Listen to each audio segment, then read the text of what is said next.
Praised be Jesus Christ. How do you react to those who would like to impose on you rituals, ceremonies, sacrifices that belong to the African traditional religion, the religion of your ancestors, with the argument that this is part of your tradition? How do you react?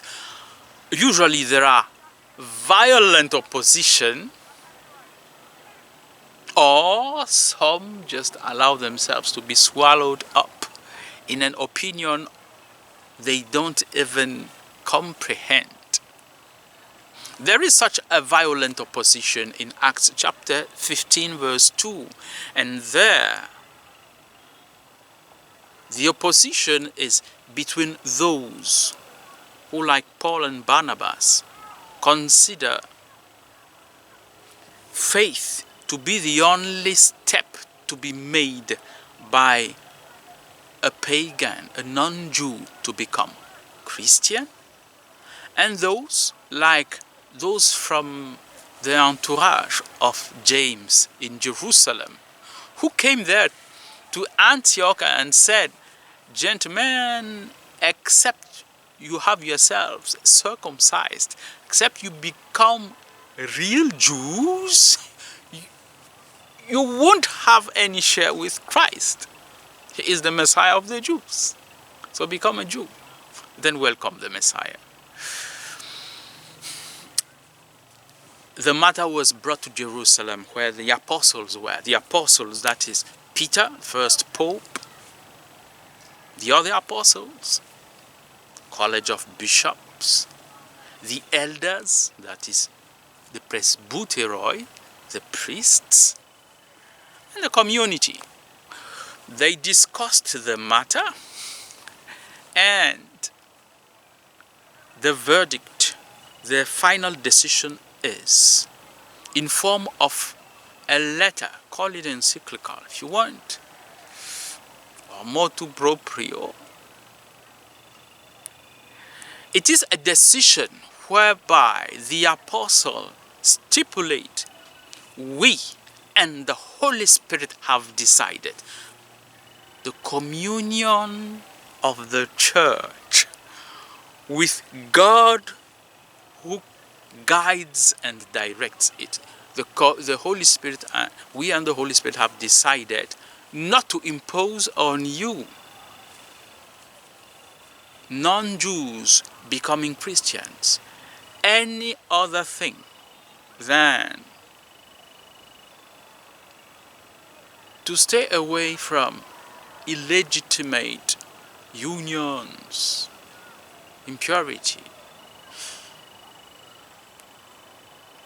blood,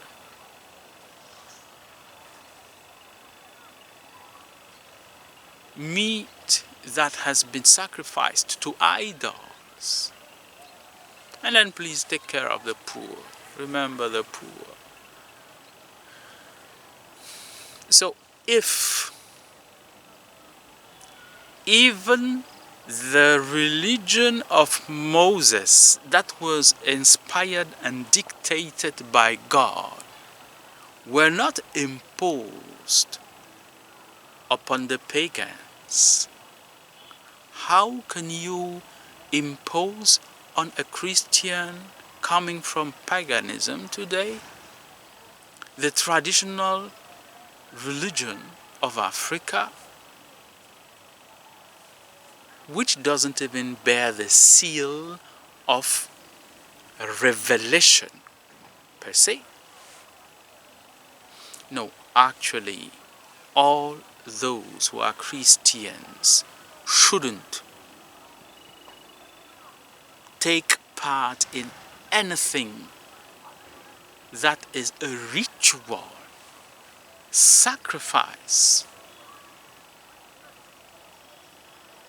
procedures in shrines, sacred forests, consultation of the priests and the prophets of the African traditional religion or of any other religion than their religion, which is Christianity. And nothing justifies that we may impose that to them. Of course, it is valuable to speak their language, dance their dance, value their art, the customs, like how do you in this area ask for a woman in marriage?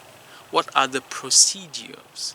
What are the rapports between a father-in-law and a son-in-law, a mother-in-law and a daughter-in-law? What are the relationships between families? Who are the main people? What should our attitude be towards them?